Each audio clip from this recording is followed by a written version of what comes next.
quero falar dessa imunidade de rebanho. Por que eu quero falar dessa imunidade de rebanho? Né? Porque num país como o Brasil, onde a vacinação foi extremamente aceita pela população, e não só aceita, como cobrada, se existe uma taxa de imunidade de rebanho, não existe uma discussão política de você obrigar aqueles 2, 3, 5% que não querem tomar vacina. Entendeu onde eu quero chegar com isso daí? Assim, ó, nós temos aqui no Brasil quase 90% da população, pelo menos a população adulta em São Paulo, é quase 100% da vacinação já feita, certo? Eu acredito que isso deve levar uma imunidade de rebanho. Uhum. Então, cara, aqueles 2, 3% que não estão à vontade, que têm o direito individual de não se injetar com algo que não queiram, eu me injeto, galera. Tomei aqui, tem a vacina normal, não é isso que eu tô falando, mas eu tô falando do cara que não quer, que não quer tomar vacina. Se a gente atingiu essa imunidade de rebanho, teoricamente nem interessa essa discussão se esses 2, 3% vão precisar tomar a vacina ou não. Então, Ari, primeiro, e depois Fabrício.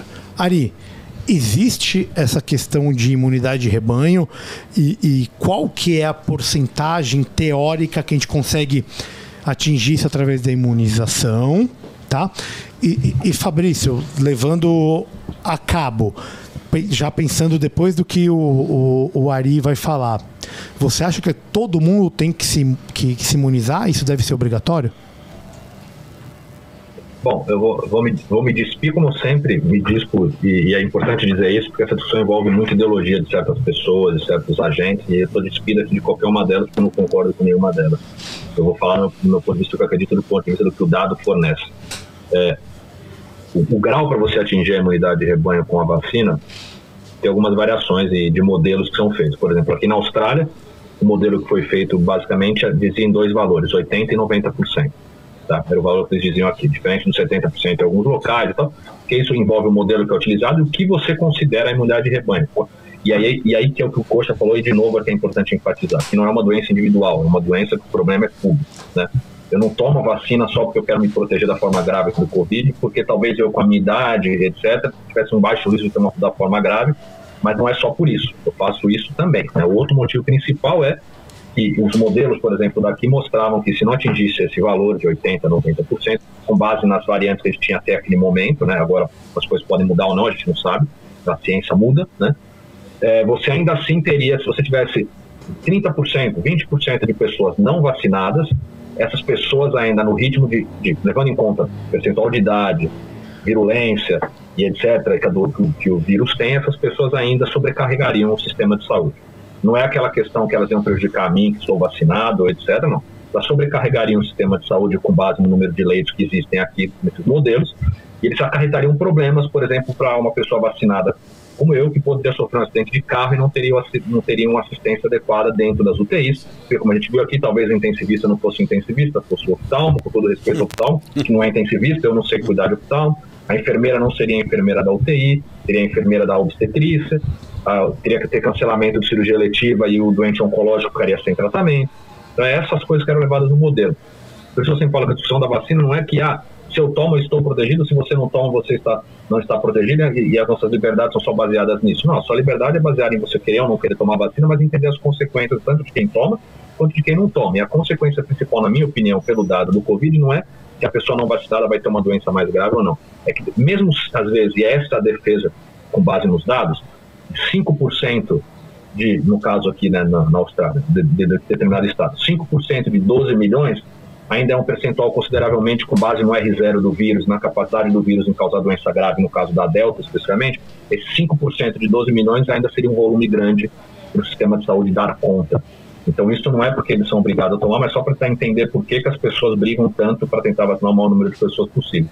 Pela capacidade do vírus em infectar um número e também, dependendo da variante, no caso aqui era a Delta, de causar doenças graves, e pelos modelos que foram feitos, e tem vários modelos independentes aqui, ainda assim, um grande percentual pequeno ainda seria capaz, que é o que está acontecendo aqui hoje, que 94%, 95% das pessoas em UTI são não vacinadas, e ainda assim conseguem carregar um burden, né, um caos no sistema de saúde, mesmo tendo esse percentual pequeno hoje, que aqui em Vitória específico são 93% totalmente vacinados. Então é esse o que o dado diz, não é o que eu estou me despindo aqui de qualquer política. Não concordo, e aí é minha opinião pessoal, eu não concordo que a obrigatoriedade da vacina é a saída, não concordo. E não tenho uma opinião formada, realmente não tenho, porque isso é uma coisa que talvez eu tenha que trabalhar mais na minha cabeça, sobre essas questões que aqui acontecem, acho que no mundo inteiro acontecem, de restrições a acesso em algumas coisas a não vacinados e não vacinados, porque eu aí realmente não tenho opinião formada, porque é aquela coisa, a liberdade de alguém restringir alguém a entrar, e a liberdade de não tomar e que você sabe não entrar, e aí vem uma discussão enorme.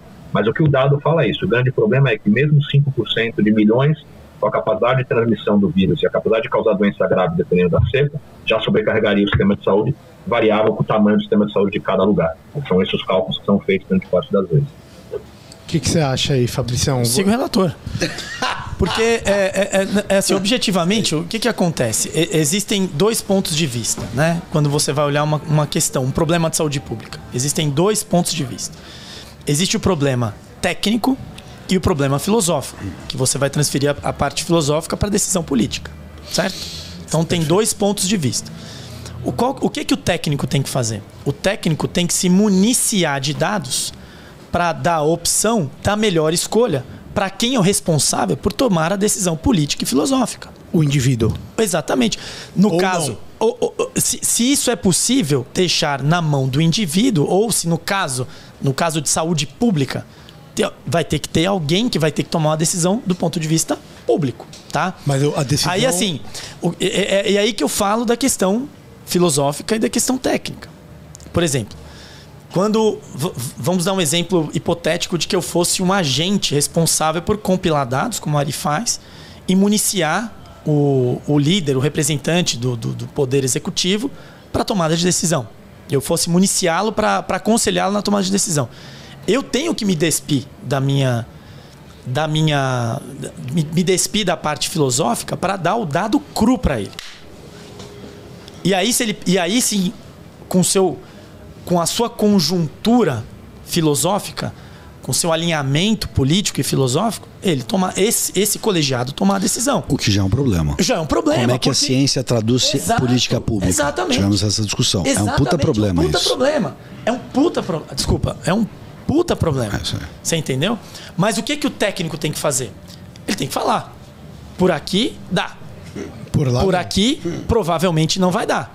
Agora, tá certo restringir alguma liberdade pautado pura e simplesmente uma decisão técnica?